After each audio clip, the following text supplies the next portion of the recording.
These are instructions on how to keep the basketball scorebook. Make sure you have a pencil.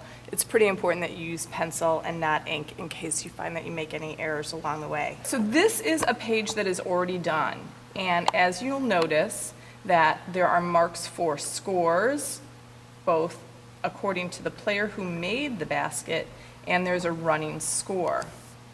The marks are also distributed according to the quarter in which the score was made.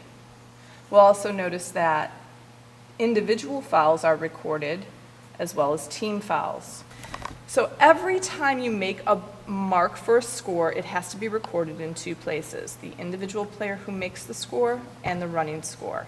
This list up here should always match the score that is on the scoreboard.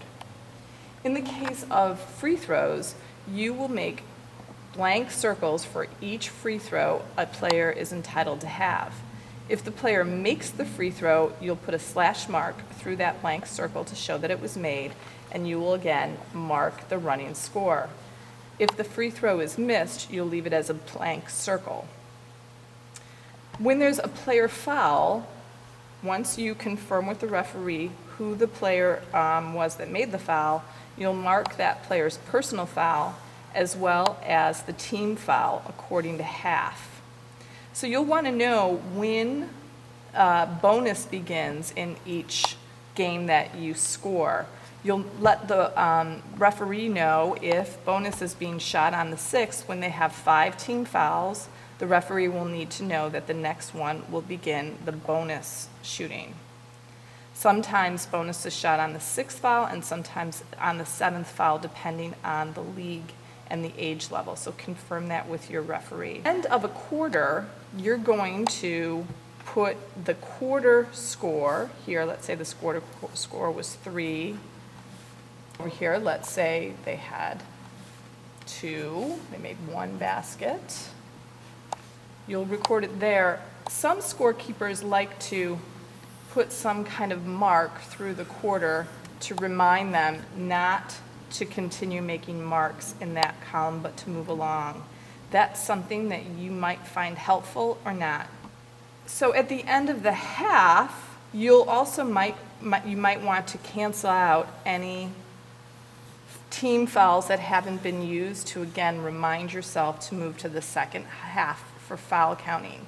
These are the places where, for some scorekeepers, they find that there's the most confusion or potential for error.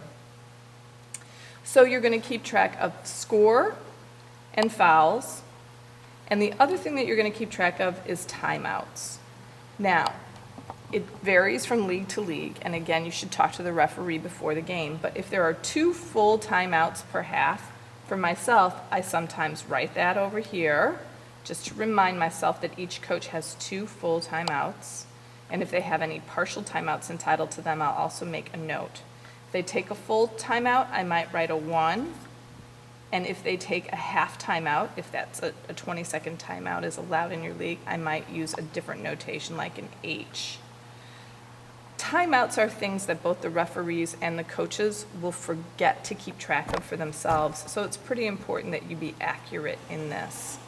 Coaches also lose track of how many individual player fouls that a player might have. So as a courtesy to coaches, when a player has, say, 3 fouls, 3 personal fouls, it's nice to let that coach know that that player has 3 fouls in case the coach wants to make a decision about playing time for that player. Of course, when they have 5 fouls, you have to notify the referee that the player has 5 fouls and the coach needs to find a substitute. And that's it.